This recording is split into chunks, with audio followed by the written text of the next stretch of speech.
같이 나눌 말씀은 창세기 18장 22절부터 33절까지 말씀입니다. 창세기 18장 22절부터 33절까지 말씀입니다. 교독하겠습니다. 22절 그 사람들이 거기서 떠나 소돔으로 향하여 가고 아브라함은 여호와 앞에 그대로 섰더니 아브라함이 가까이 다가가되 주께서 의인을 악인과 함께 멸하시나이까. 그 성 중에 의인 50명이 있을지라도 주께서 그곳을 멸하시고 그 의인을 위하여 용서하지 아니하시리이까. 주께서 가사 의인을 악인과 함께 죽이심을 부담하오며 의인과 악인을 납치하시도 부담하니이다. 세상을 심판하시는 이가 정의를 행하실 것이 아니니까. 여호와께서 이르시되 내가 만일 소돔 성읍 가운데에서 의인 50명을 찾으면 그들을 위하여 온 지역을 용서하리라. 아브라함이 대답하여 이르되 나는 티끌이나 재와 같사오나 감히 주께 아뢰나이다. 55인 중에 5명이 부족하다면 그 5명이 부족함으로 말미암아 온 성읍을 멸하시리이까. 이르시되 내가 거기서 45명을 찾으면 멸하지 아니하리라. 아브라함이 또 아뢰어 이르되 거기서 40명을 찾으시면 어찌하려 하시나이까. 이르시되 40명으로 말미암아 멸하지 아니하리이다. 아브라함이 이르되 내 주여 노하지 마시옵고 말씀하게 하옵소서. 거기서 30명을 찾으시면 어찌하려 하시나이까. 이르시되 내가 거기서 30명을 찾으면 그리하지 아니하리라. 아브라함이 또 이르되 내가 감히 내 주께 아뢰나이다. 거기서 20명을 찾으시면 어찌하려 하시나이까. 이르시되 내가 20명으로 말미암아 그리하지 아니하리라. 아브라함이 또 이르되 주는 노하지 마옵소서. 내가 이번만 더 아뢰리이다. 거기서 10명을 찾으시면 어찌하려 하시나이까. 이르시되 내가 10명으로 말미암아 멸하지 아니하리라. 여호와께서 아브라함으로 말씀을 마치고 가시니 아브라함도 자기 곳으로 돌아갔더라. 아멘. 오늘은 창세기 18장 22절부터 33절까지의 본문을 통해 내가 이번만 더 아뢰리이다 하는 제목으로 같이 은혜를 나누고자 합니다. 하나님은 앞에서 아브라함에게 좋은 것을 주시기 위해 아브라함을 찾아오셨습니다. 두 천사를 데리고 육신을 입고 찾아오셨습니다. 앞에서 우리가 창세기 18장 1절에서 8절까지 그 내용이 바로 아브라함이 나그네들을 극진하게 대접한 그러한 내용이었습니다. 얼마나 극진하게 대접했는지 본문은 그 부분을 자세하게 말씀하고 있어요. 그냥 나그네들을 대접했다 해도 되는데 왜 하나님은 이 본문을 이렇게 자세하게 기록하셨을까? 우리는 그래서 지난 시간에 우리도 자세히 보았지요. 얼마나 극진하게 대접했는지. 발 씻을 물을 주고 그리고 엉긴 젖과 우유를 마시게 하고 또 세스 하나 되는 그 고운 가루로 반죽하여 떡을 만들어 대접하고 좋은 송아지 고기로 특품의 요리를 내어준 그 아브라함. 이것은 바로 고린도후서 9장 6절에 적게 심는 자는 적게 거두고 많이 심는 자는 많이 거둔다는 법칙을 그대로 구체적으로 하나님이 깨닫게 하시는 거예요. 구약에 있는 모든 말씀은 신약에 있는 복음으로 다 풀리게 되어 있습니다. 복음을 통해 예수님 우리에게 구약의 말씀에 답을 주시는 거예요. 그러니 적게 심는 자라는 말씀이 뭐라고요? 인색하고 헌금하기도 인색하고 남을 돕는 것도 인색하고 그러면 거두는 게 거의 없어요. 그냥 액수를 말하는 게 아닙니다. 많이 심는 자, 마음을 다해서 자원해서 기쁨으로 물질이 없으면 마음을 다해서 또 자신의 몸이 있으니까 또 기꺼이 어려운 사람을 위해 시간을 내고 또 물질이 있으면 하나님 앞에 드리고 그런데 그 중심에는 마음을 다해서 자원해야 기쁨으로 해야만 하나님이 나는 100 정도 받을 거라고 예상했는데 하나님은 1000이나 만을 주실 수 있다는 겁니다. 아브라함은 무언가를 받기 위해서 극진하게 대접한 것이 아니라는 것입니다. 그건 부자기 때문에 그렇게 할 수 있는 게 아닙니다. 그가 갈대아인의 우르에 있을 때의 사고방식이 다 깨진 거예요. 뭘 통해서? 고난을 통해서. 고난을 통해 그가 가진 갈대아인의 우르에서 그리고 애굽에서 했던 그 모든 가치관과 사고방식이 여지없이 깨졌기 때문에 그는 극진하게 형제처럼 내 가족처럼 그들을 대접했던 것입니다. 하나님은 그래서 아브라함에게 축복하시는 거예요. 아브라함아, 내년 이맘때에 사라에게 아들이 있을 것이다. 사라가 직접 들었잖아요. 그리고 두 번째는 소돔 고모라를 멸망시킬 것이다. 놀라운 것은 아브라함만 이렇게 하나님과 소통할 수 있는 게 아니라고 말씀했어요. 우리 모두도 그리스도인들은 바로 영적인 아브라함의 자손이기 때문에 그래서 우리도 하나님과 아브라함과 똑같이 소통하고 교제할 수 있습니다. 뭘 통해서요? 아브라함은 때때로 육성으로 그 소리를 듣기도 했지만 우리는 말씀과 기도를 통해 하나님과 소통할 수 있습니다. 역대하 20장 7절 이사야서 48장 1절에 보면 거기에는 아브라함을 향해서 하나님이 내가 사랑하는 아브라함 그리고 나의 벗 아브라함이라고 하십니다. 얼마나 영광이에요. 그런데 우리의 마음에 요만큼 질투가 생기려고 하지요. 그런데 놀라운 것은 역대하 20장 7절과 이사야서 48장 1절에는 우리 몫으로도 하나님 말씀하신 부분이 나와요. 내가 사랑하는 아브라함 뒤에 그리고 나의 벗 아브라함 뒤에 아브라함의 자손아. 얼마나 놀라워요. 그 4000년 전에 아브라함을 사랑하셨던 그 하나님 오늘 우리에게 저와 여러분이 누구라고요? 하나님이 사랑하시는 아브라함의 자손입니다. 나의 벗 아브라함의 자손입니다. 얼마나 영광스러운 말씀이에요. 때때로 저는 신앙생활할 때 이야 신약과 구약에 이름이 나오는 그 사람들은 참 부럽다. 그죠? 여러분도 그런 생각을 하십니까? 참 부러운 거예요. 그런데 신앙생활이 이렇게 은혜로 하게 되다 보면서 깨닫게 되는 것은 방금 읽었던 우리가 역대하 20장 7절이나 이사야서 48장이나 이사야서 43장이나 모두가 나를 향한 말씀인 것을 깨닫게 되는 거예요. 그러니 전에는 아브라함과 혹은 사도 바울과 내가 전혀 관계없는 사람이다 이렇게 생각했어요. 사울이라는 사람도 과거에 하나님을 잘 몰랐어요. 그래서 다메섹에서 부활하신 주님은 사도 바울을 향해서 뭐라 그랬어요? 내가 나를 핍박한다. 핍박한다 그랬어요. 사울은 하나님을 잘 섬기는 특심이 있었는데 주님은 핍박한다 그러셨어요. 우리의 삶도 마찬가지입니다. 하나님과 소통하지 않으면 예수님을 모를 때도 내 의지로 살아가고 내 의로 살아가고 예수님을 믿고 신앙생활을 한다고 생각하는데도 내 의로 살아갈 수 있고 내 신앙이 좋은 것으로 착각할 수 있어요. 그래서 날마다 우리는 말씀과 기도를 통해 하나님과 교제하지 않고서는 우리는 바른 길을 갈 수가 없는 것이에요. 아브라함은 하나님의 이 세미한 음성을 듣고 난 다음에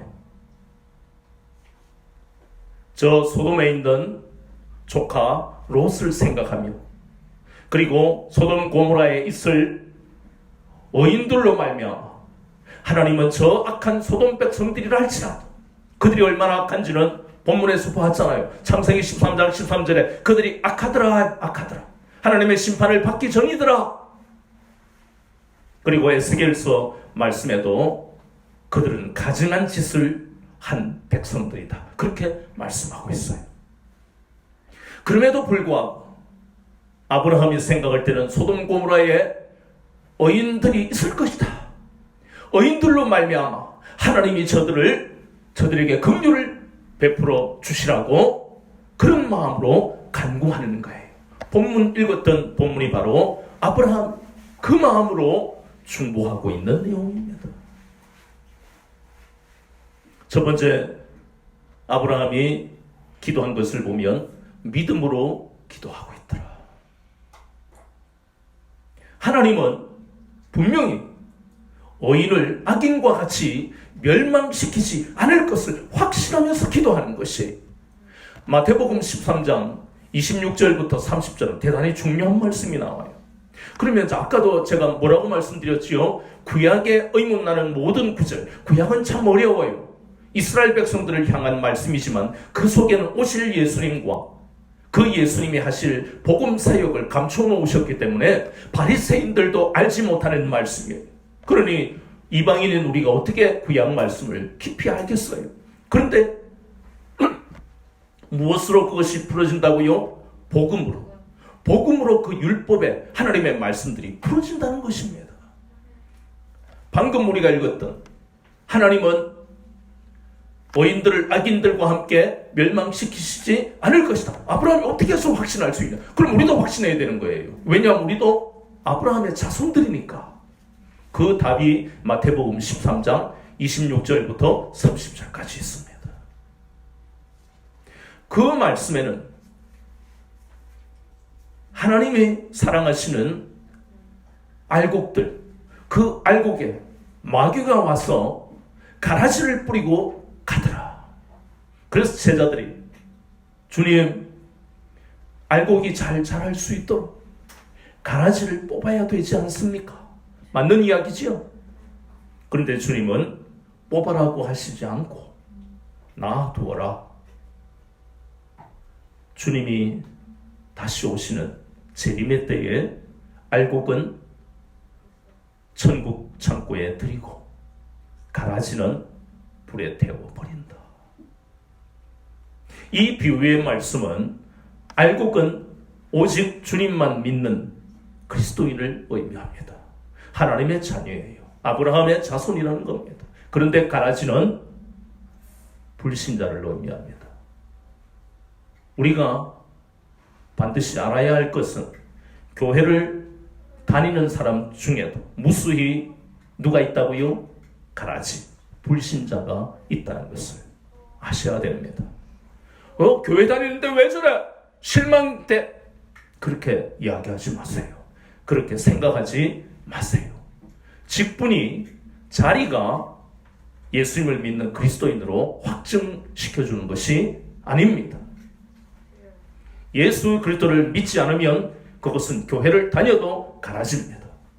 지금 교회를 다니고 있지 않다 할지라도 알곡이 있습니다.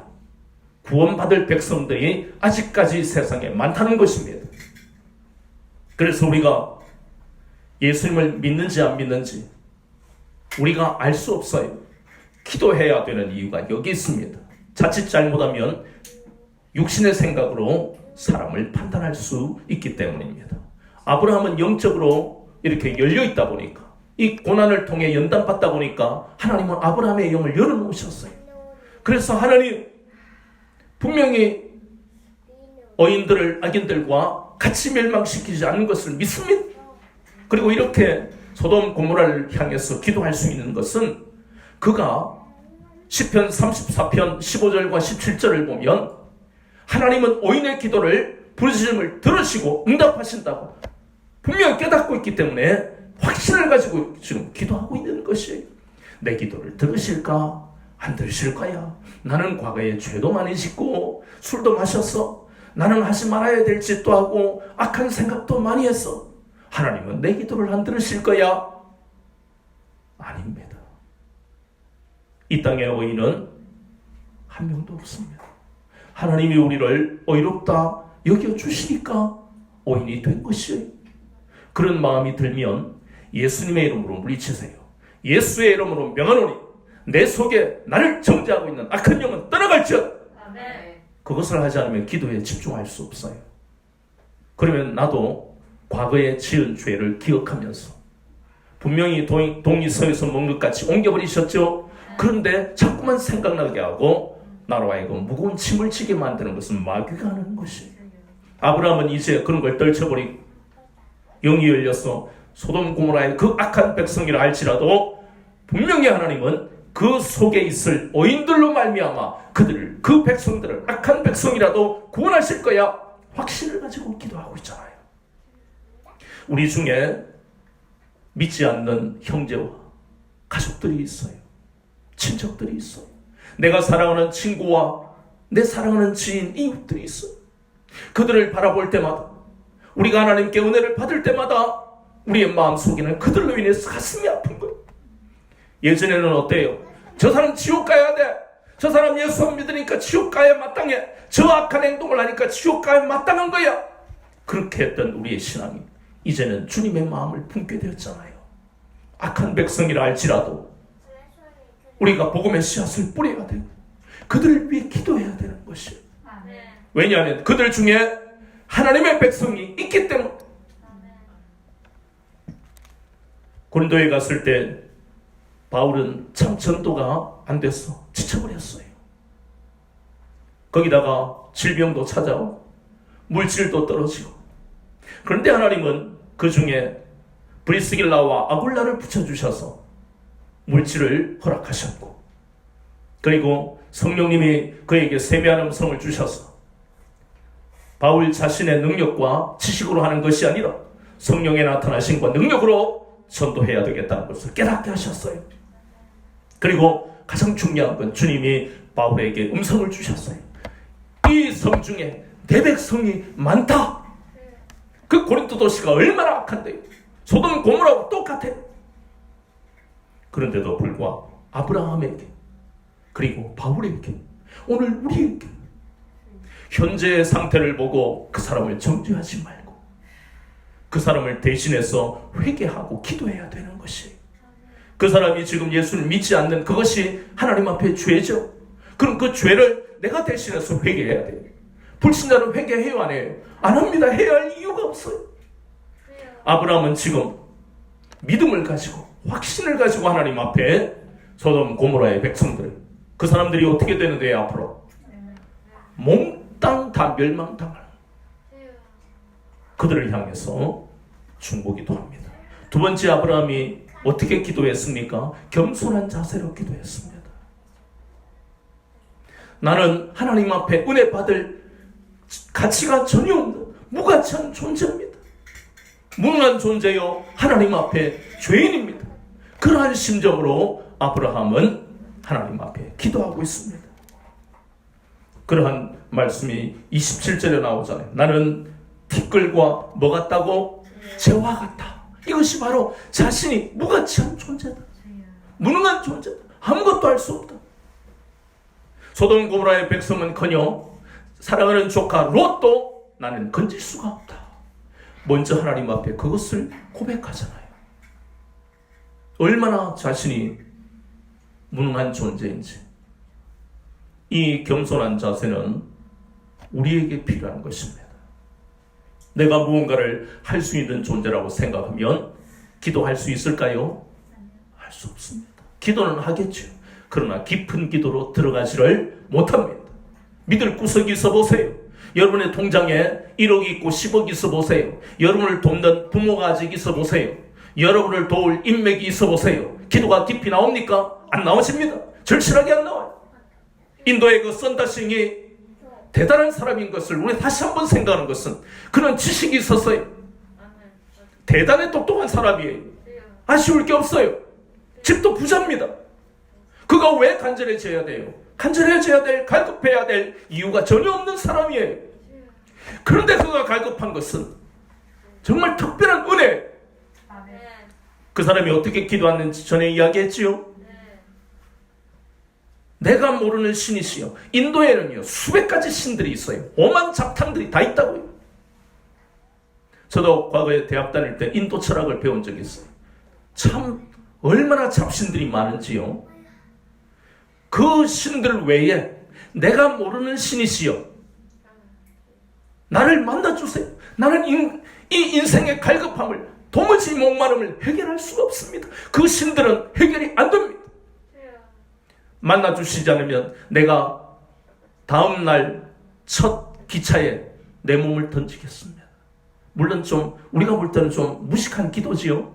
그러나 그 말은 자신의 생명을 던져서라도 자신이 모르는 그 신을 만나고 싶은, 자신의 인생을 이 갈급함에서, 인생의 목마름에서 건져주실 그분을 만나고 싶어하는 거예요. 이 절실함이 교회를 다니는 사람에게 없다는 거예요.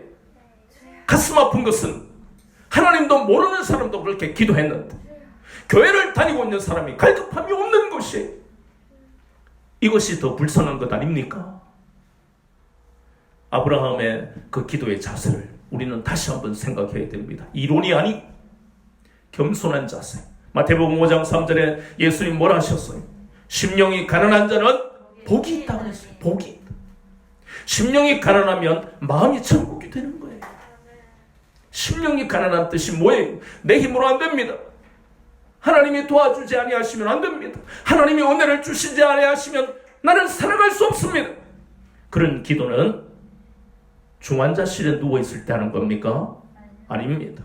그런데 많은 사람들이 중환자실에 누웠을 때 그 기도를 합니다. 정말 지혜로운 사람은 내 몸이 건강할 때, 내가 좀 젊을 때, 그때 이 기도를 해야 되는 것입니다. 그러지 않으면 어디 가서 그 기도를 하게 돼요? 중환자실에. 몽땅 망하고 난 다음에 모든 사람이 손가락질할 때 저 나오미처럼 자식 둘이 잃고 남편 잃고 난 다음에 그제서야 비로소 하나님의 은혜가 아니면 살아갈 수 없습니다. 이렇게 고백했던 거예요. 그때라도 하나님은 돌이키는 그 나오미를 하나님 세우시고 은혜를 주시지만 우리가 이 성경 말씀을 아는 것은 하루라도 더 젊을 때, 하루라도 더 건강할 때, 하나님을 부르시기 전에 간절한 마음으로, 겸손한 마음으로 기도해야 된다는 것이에요. 자기 자신을 위해서 기도하지도 않는데요. 어찌 소돔 고모라 같이 이웃을 위해서 기도가 어떻게 나옵니까? 나 자신도 갈급하지 않는 다른 사람을 위해서 기도하는 그것을 지금 하나님은 우리 가르치시는데도 어떻게 그 기도가 나오겠습니까? 세 번째, 아브라함이 기도한 것은 끈질기게 기도했다는 것입니다. 오늘 설교 제목이 뭐지요? 내가 이번만 더 아뢰리이다. 이것이에요. 자, 우리 인간적으로 보면 아브라함이 뻔뻔스럽잖아요. 처음에 50명이라는 것은 하나님이 정해주신 숫자입니까? 계속해서 아브라함이 이야기하고 있잖아요. 하나님 앞에 하나님 50명, 그러고 난 다음에 또 45명, 또 30명, 20명, 10명. 야, 뻔뻔스럽다. 몇 번이나 지금 이야기합니까? 5번.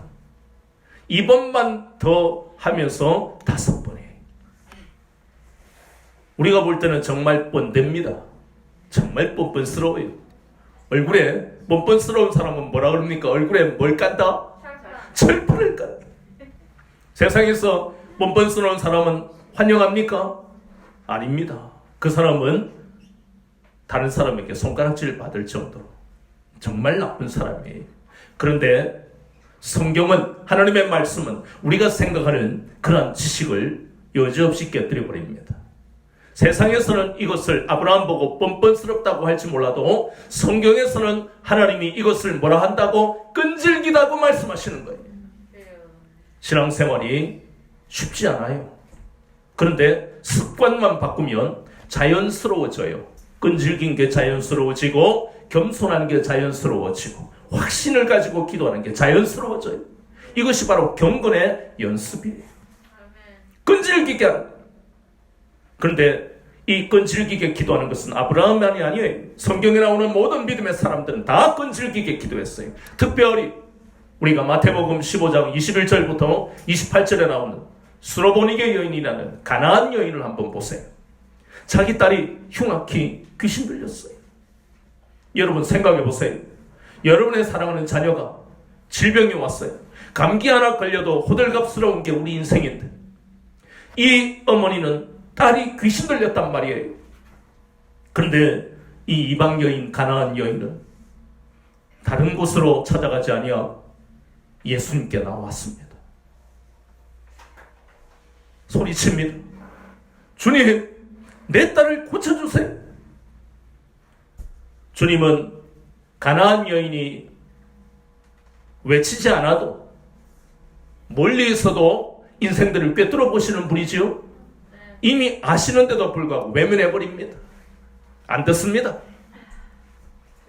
오죽하면 제자들이 예수님, 저 귀신 들린 여인 고쳐주세요. 제자들이 그냥 그 여인을 주님께로 가까이 데려오는 거예요. 그때 예수님이 첫 마디가 뭐였습니까? 나는 이스라엘 집에 잃어버린 양들 외에는 보내심을 받지 않았다. 와, 저는 그 대목을 읽을 때마다 정말 우리 주님 냉철하시다. 비정. 그런데 우리가 거기서 알아야 될 것은 인간적인 비정으로 보면 안 되고 공의의 하나님이라는 것을 알아야 됩니다. 하나님은 사랑이십니다. 예, 사랑이시기 때문에 공의로 판단하시는 거예요. 분명히 이스라엘 집에 잃어버린 양들에게 주님은 오셨어요. 제자들은 의문이 들 거 아니에요. 우리 선생님이 왜 저런 말씀을 하시지? 그러나 그것은 마태복음 10장에도 똑같이 말씀하셨어요. 처음이 아니에요. 제자들을 세상에 파송할 때 너희들은 유대인들에게만 가라, 그렇게 말씀하셨어요. 이방인에게는 가지 마라 그랬어요. 그 말씀이나 오늘 가나안 여인에게 하신 말씀이나 똑같아요. 근데 그 말씀의 의미는 순서의 의미예요. 이방인에게 가면 안 된다가 아니고 먼저는 유대인에게, 그리고 그 다음은 이방인에게. 그래서 유대인, 할례받은 자의 사도들과 그리고 할례받지 못한 이방인들의 사도를 구분해서 이렇게 보내셨잖아요. 어쨌든 간에 그래도 수르보니 여인, 이 가나안 여인을 포기하지 않습니다. 그럴 때에 예수님이 한 번 더 완전히 죽여버리잖아요. 마음을 죽여버리잖아요. 자녀들의 떡을 개들에게 던짐이 마땅하다. 여인을 개 취급합니다. 이 정도 되면 다들 포기하고 물러서지요. 에이, 내가 괜히 왔어. 이게 정상입니다. 이렇게 물러서는 게, 여기까지 나오는 것만 해도 대단한 것이에요. 우리의 믿음이 여러분이 어디에 있습니까? 수로보니게 여인을 보면서 우리 자신의 믿음을 확인해 보세요. 과연 내가 이방인으로 개, 돼지 취급을 받는 자리에 나는 돈도 없고 나는 완전히 을도 아니고 병 정도 되는 자리인데 남들에게 갑질당해도 싼 그런 인생인데 내가 과연 기도하면 하나님이 들어주실까? 우리가 어느 자리에 있는지를 신앙을 확인해 봐야 됩니다. 용기 있게 하나님 앞에 기도했다. 그러다 응답이 없으면 포기해버리느냐? 우리 신앙을 우리는 가나안 여인을 보면서 알 수 있는 거예요. 처음 주님 앞에 말씀했을 때, 기도했을 때 이스라엘의 잃어버린 양들 외에는 보내심을 받지 않았다. 그 말씀에 포기하고 돌아서지는 않고 있어요. 한 번 기도했는데 응답이 없어. 엄마, 내가 기도했는데 응답도 안 하시는 하나님아, 말라고 내가 기도해. 내가 해결하는 게 빠르지. 여보, 당신 나보고 기도해라 그랬잖아. 응답도 없는데 일주일 지났어. 내 금식까지 했거든. 수로보니게 여인을 보면서 우리는 깊이 생각해야 됩니다. 수로보니게 여인은 더 심한 말을 들었잖아요. 자네들의 떡을 개들에게 던짐이 마땅하지 않느냐? 세상 천지에 이 땅에 우리 죄에 대하여 죽으러 오신 주님이 상상을 초월한 그런 말씀을 하셨어요. 그런데 이것보다 더 충격적인 것은 가나안 여인의 반응이라는 것이에요. 주여, 옳소이다마는 개들도 자녀의 상에서 떨어지는 부스러기를 먹습니다. 어떤 사람은 이것을 부스러기 은혜도 달라 이렇게 해석하는데 아닙니다. 그거 부스러기 받으려고 이 모멸감을 참고 지금까지 기다렸겠어요? 아닙니다. 내가 개가 맞습니다. 그러나 그래도 나는 포기하지 않고 은혜 받기를 간구합니다. 그 뜻이에요. 그랬을 때 주님 뭐라 하셨습니까? 여인아, 내 믿음이 크도다. 이스라엘에 이런 믿음이 없도다. 오늘날도 과연 이런 믿음이 많을까? 이스라엘뿐만 아니라 우리가 닮아가야 할 가나안 여인의 자세, 그렇잖아요. 포기하지 않았어요. 부스러기 은혜입니까? 아닙니다. 어머니도 구원받고 딸도 구원받았어요. 육체 질병만 구원받은 게 아니에요. 영육이 구원받았어요. 어머니의 기도는 중요합니다. 부모의 기도가 이렇게 중요합니다. 자녀가 흉악히 귀신 들렸을 때 할 수 있는 방법은 아무것도 없어요. 부모가 포기하지 말아야 돼요. 자녀가 지금 방황하고 있다 할지라도 절대로 부모는 포기할 수 없습니다. 남편과 아내가 방황하고 있다 할지라도, 그리고 내 부모가 방황한다 할지라도 자녀는 부모를 위해 기도해야 되는 거예요. 끝까지. 누가복음 18장 1절에서 8절까지는 우리가 잘 아는 과부가 불의한 재판장 앞에 가서 그 재판관 앞에 호소하는 내용이 나옵니다. 끝까지 문을 두드립니다. 왜 주님은 재판관 앞에다가 불의한이라고 붙였을까? 그 관용어를 붙인 것은 재판관을 수식하는 거예요. 재판관의 상태는 뇌물만 좋아한다, 그 뜻이에요. 그리고 재판을 뇌물 준 사람은 야, 너 한 10년 살아야 되지만 내가 봐준다. 집행유예. 집행유예 받을 사람도 너 무죄. 오늘날도 이런 불의한 재판관이 많잖아요. 그런 재판관 앞에 가 끊임없이 문을 두드리 귀찮아 죽겠다. 내가 네 문제 해결해 줄게. 그것처럼 수로보니게 여인이나 이 불의한 재판관 앞에서 이 사람 똑같이 우리는 끈질기게 하나님 앞에 기도해야 된다는 것이에요. 아브라함이 그렇게 했다는 것입니다. 구체적으로 50명, 45명, 30명, 20명, 10명 끝까지 포기하지 않아요. 마지막으로 아브라함이 또 어떻게 기도했습니까? 아브라함은 영혼을 사랑하는 주님의 마음을 품고 그 백성들이, 소돔 고모라의 백성들이 악할지라도 주님의 마음을 품고 기도했습니다. 이것이 바로 예수님의 마음이에요. 그래서 우리는 아브라함을 보면서 이것이 바로 예수님의 중보기도를 예표하는 것이다. 이스라엘 백성을 사랑한 선지자들은 많습니다. 모세도 출애굽기 32장에서 34장까지 보면 자기 백성을 사랑해서 내 이름을 생명책에서 지우더라도 이 백성을 용서해달라. 얼마나 참으로 우리 보통 사람과 생각이 다른 민족을 사랑하는 마음으로 중보기도하고 있어요. 모세가 그랬어요. 사무엘도 그랬잖아요. 이스라엘 백성들이 영적으로 어리고 함에도 불구하고 나는 너희들을 위해서 내가 나이가 많지만 기도를 쉬지 않겠다. 아모스 선지자도 그리고 예레미야 선지자도 동족 이스라엘을 위해서 눈물로 기도한 사람들이에요. 그런데 아브라함이 어째서 그 많은 사람들 중에 예수님의 예표가 되느냐? 그것은 바로 전혀 이스라엘과 관계없는, 아브라함과 관계없는 소돔 고모라의 백성은 악해서 멸망당할 백성들이에요. 그들을 위해서, 자신의 혈족 부족만을 위해서가 아니라 바로 이 멸망당할 소돔 고모라 백성들을 위해서 중보하는, 이것은 아무나 할 수 있는 것도 아니고 그런 기도한 사람은 성경 속에서 드물다는 거예요. 이것은 영혼을 사랑하는 주님이 아니고서는 이런 마음을 품을 수가 없다는 것입니다. 저를 보세요. 그렇다면 이렇게 확신을 가지고 겸손한 자세로 끈질기게 영혼을 사랑하는 주님의 마음을 품고 기도한 아브라함의 기도는 응답받았습니까? 의문이 들지요. 의문이 들잖아요. 그렇게 기도를 했으면 소돔 고모라 백성들이 멸망당해서는 안 되잖아요. 응답받았습니다. 결론은 아브라함의 기도는 응답받았어요. 어떻게 해요? 구원 받지 못했지만 하나님은 아브라함의 기도를 들으시고, 아까 그랬지요. 시편 34편 15절과 17절을 보면 하나님은 의인의 기도를 들으신다 그랬어요. 저와 여러분도 의인이지요. 예수 그리스도로 말미암아 우리는 의롭게 된 사람들이잖아요. 그래서 의인의 부르짖는 기도는 하나님이 들으신다는 아브라함의 기도를 들으셨습니다. 그래서 하나님은 창세기 19장 1절에서 11절까지 응답하셨습니다. 집에 가셔서 창세기 19장 1절에서 11절을 잘 읽어보세요. 창세기 19장 1절에 보면 하나님은 두 천사를 어디에 보내셨어요?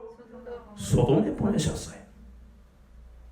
소돔에 보내신 이유는 두 천사를 영접하기만 하면 아브라함에게 하늘의 비밀을 가르쳐 주신 것처럼 그 영접하는 자들에게도 하나님의 비밀을 가르쳐 주시기로 하고 두 천사를 보내신 거예요.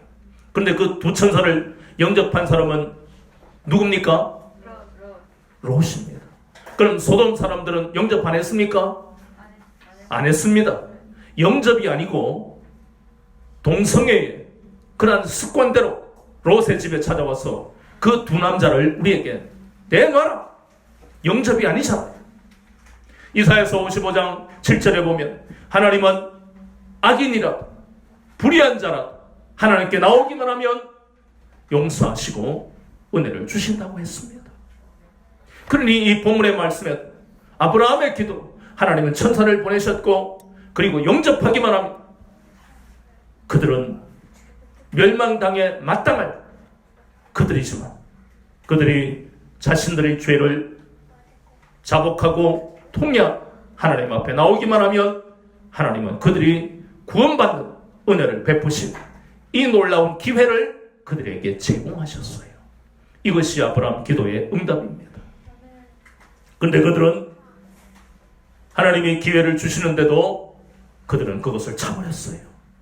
그러나 롯은 구원받았습니다. 저를 보세요. 우리의 삶에 만나는 문제들도 이와 다름이 없습니다.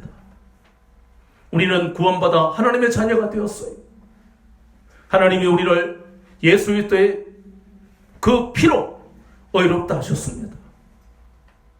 우리가 살아가는 세상은 이제 하나님의 섭리 속에 살아가는 인생이 되었어요. 그런데도 우리가 만나는 현실들이 만만하지가 않아요. 모두가 다 어려워요. 물질이 있고 없고의 그러한 문제를 해결될 문제들이 아닙니다. 물질이 있다고 수월하게 해결되는 것도 아니고 없다고 더 힘든 것도 아니에요. 가장 중요한 것은 우리의 영혼, 우리의 심령이 평안함이 없다는 것이에요. 그런데 예수님을 믿고 난 다음에 그 없던 평안이 우리 가운데 있게 된 것입니다. 그러면서 우리는 이제 우리가 가지던 가치관, 그 사고방식을 바꿔서 이전에는 내 의지로 내 인생을 개척해 나왔다면 이제는 생각을 바꾸고 이렇게 어려운 가운데서도 전에는 느껴보지 못한 평안을 하나님이 주시네, 이러한 체험을 하면서 우리의 가치관을, 사고방식을 변화시켜 가야 된다는 것입니다. 그것이 바로 성경 속에 나온 아브라함의 중보기도를 통해서 수르보니게 여인의 그러한 끈질긴 자세를 통해서 그리고 불의한 재판관 앞에서도 포기하지 않던 그 과부를 보면서 이제 우리가 이전에 살았던 가치관을 다 내려놔야 돼. 다 버려야 됩니다. 다 버려야.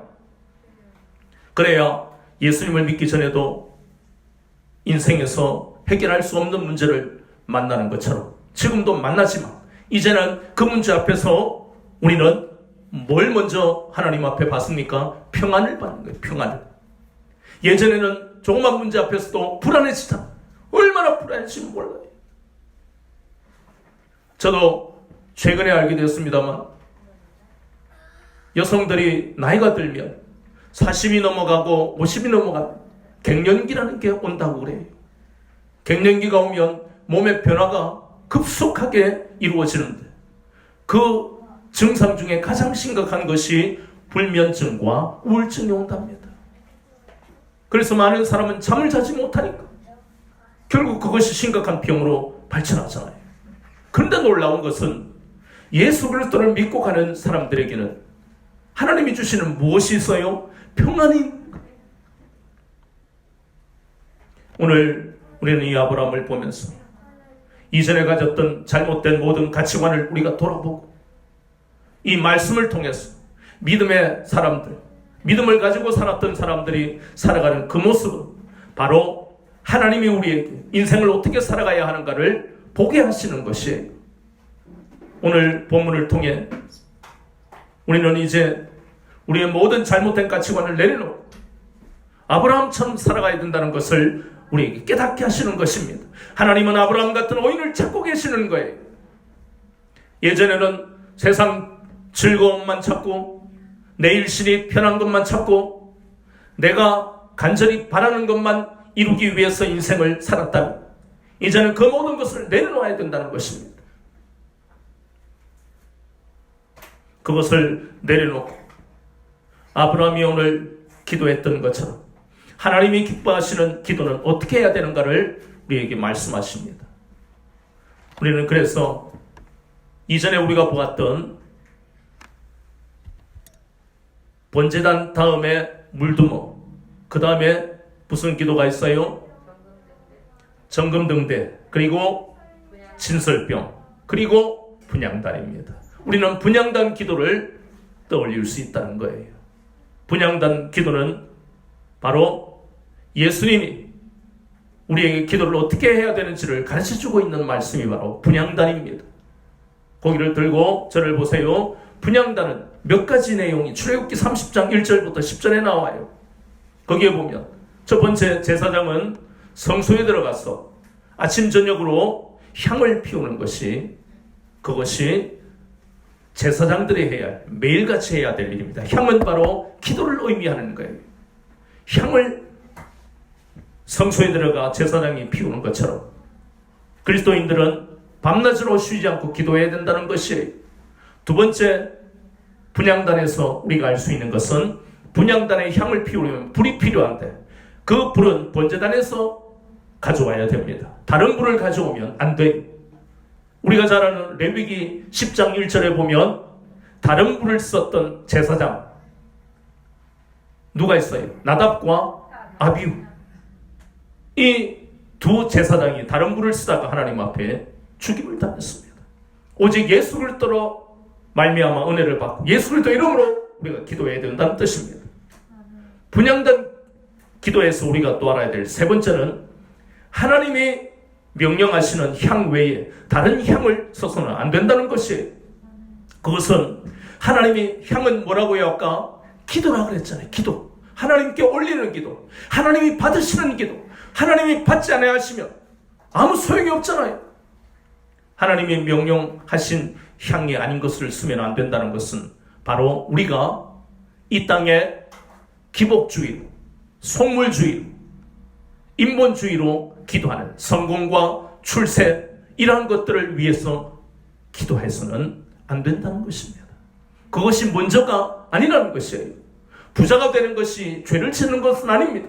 그것이 첫 번째가 되면 그 사람의 신앙은 자라지를 않는 젖먹이 신앙으로 살다가 가는 것이고 더 심하면 타락할 수밖에 없는 원인이 바로 그렇게 이 땅의 것만 구하는 기도를 하고 살기 때문에 그렇습니다. 하나님이 명령하신 향, 그것은 바로 마태복음 6장 33절입니다. 너희는 먼저 그의 나라와 그의 의를 구하라는 것입니다. 아브라함이 이렇게 훈련받은 것은 바로 하나님의 나라와 그의 의를 구하듯 하나님이 연단하셔서 이렇게 장성한 자가 되었기 때문에 소돔과 고모라를 위해서 중보기도 할 수 있는 것이 그의 우선이 잘 먹고 잘 사는 게 아니에요. 많은 사람이 타락하는 이유는 그의 신앙의 우선과 기도의 우선이 잘못됐기 때문이에요. 그 영향이 사실은 유교와 샤머니즘, 특히 유교에 그 영향이 있어요. 우리가 잘 아는 논어의 효경이라는 책이 있는데 이것은 공자가 자기의 제자 증자와 대화하는 내용을 만든 경전이 효경이에요. 효경에 보면 이런 문구가 나옵니다. 여러분도 많이 들어본 거예요. 신체 발부는 수지부모라 불감 회상위원을 효지시하다. 이 무슨 말입니까? 우리의 신체를 상하게 하면 그것이 바로 불효다. 그러니까 우리의 신체를 잘 관리해야 된다. 그것이 효도의 시작이다. 그리고 또 이야기한 게 입신 행도면 입신행도 하고 또 양명어 후세하여 이현 부모는 효지 종려라. 참 재미없지요. 그런데 이 말은 입신행도, 몸을 세워서 도를 바르게 행하면 이것이 바로 양명어 후세, 내 이름을 후세까지 남기는 것이다. 이것은 바로 이현 부모, 내 부모를 현저하게, 내 부모를 드러내는 것이다. 이게 효도의 끝이다. 이 말은 유교의 효도의 시작은 내 몸을 안 다치게 하는 것이고, 효도의 끝은 내가 잘되는 입신양명, 우리가 잘 아는 입신양, 내가 출세하는 것이 내 부모와 내 가문을 위해 영광이 되는 것이다. 이게 유교입니다. 이 유교 사상이 한국 사회, 한국 교회에 엄청난 뿌리를 내리다 보니까 기도를 해도 내 자식 잘 되고 내 교회 잘 되고 뭐가 잘 되고 그것이 첫 번째 기도가 돼버리니까 사람들은 영적으로 잘하지를 아니하고 거기다가 타락해버리는 거예요. 분명히 출애굽기 30장에 하나님이 우리에게 가르치신 기도는 다른 향을, 내가 명령한 다른 향을 쓰지 말라고 그랬어요. 향은 기도입니다. 하나님은 우리에게 예수님을 통해서 마태복음 6장 33절 어떻게 기도하라고 말씀하셨어요? 가장 먼저 너희는 그의 나라와 의를 구하라. 그의 나라가 무엇입니까? 하나님의 다스리심을 받아야 되는 것이에요. 하나님의 다스리심을 받는 기도는 내가 부자 되는 게 아니에요. 아브라함은 하나님의 다스리심을 받고 있기 때문에 소돔 고모라를 위해서 기도하는 그 아브라함을 하나님 기뻐하시는 거예요. 가장 먼저 해야 할 것을 놓쳐버리면 우리의 신앙에 문제가 생기는 거예요. 그의 의를 구하는 것이 무엇입니까? 바로 하나님의 의는 예수 그리스도를 통해 나타나는 것이에요. 그래서 예수 그리스도를 닮아가는 것입니다. 우리는 오늘 이 아브라함을 보면서 우리의 삶과 신앙이, 우리의 기도가 어떠해야 하는가, 정말 중요한 것을 여러분 마음에 새기기를 바랍니다. 하나님이 명령하신 다른 향을, 하나님이 명령하신 기도를 첫 번째로 하시면 안 됩니다. 그럼 망하는 거예요. 타락하는 것입니다. 하나님은 우리를 부하게 살게 하십니다. 이 땅에서 거지로 살게 하시지 않습니다. 그러나 그 부하게 되는 것은 하나님이 마땅히 내 영혼이 잘된 것이 내가 잘되고 범사에 강건하게 하실 것은 분명히 하나님이 약속하셨기 때문에, 그러나 첫 번째로 내가 잘되는 것을 내 신앙의 기도에 우선해서는 타락으로 가는 지름길입니다. 여러분의 자녀에게도, 여러분이 아는 사람들에게도 하나님이 명령하신 향이 아닌 다른 향, 하나님이 명령하신 그의 나라와 의를 구하는 하나님의 다스리심을 먼저 받고 예수님을 닮아가는 삶을 위한 기도를 먼저 하지 않으면 타락한다는 것을 잊지 마시고, 하나님 날마다 예수님을 닮아가기를 원합니다. 하나님의 말씀에 순종하며 살기를 원합니다. 그 기도가 당장 급한 문제가 있다 할지라도 그 기도를 먼저 하며 하나님께 나아가. 그러면 우리는 아브라함처럼 이렇게 다른 사람을 위해서 중보하며 기도하는 성숙한 신앙으로 갈 수 있다는 것입니다. 하나님은 오늘도 이렇게 영혼을 사랑하며 주님의 마음을 품는, 그래서 하나님이 우리를 부르신 그 뜻대로, 주님이 우리를 부르신 것은 바로 우리가 잘 알다시피 그리스도의 향기를 풍겨라, 그리스도의 편지가 되라고 주님이 우리를 부르신 것이잖아요. 그렇게 살아가는 사람을 하나님은 찾고 계시는 거예요. 그렇게 찾고 계신 하나님 앞에 발견되는 저와 여러분 되시기를 주님의 이름으로 축원합니다.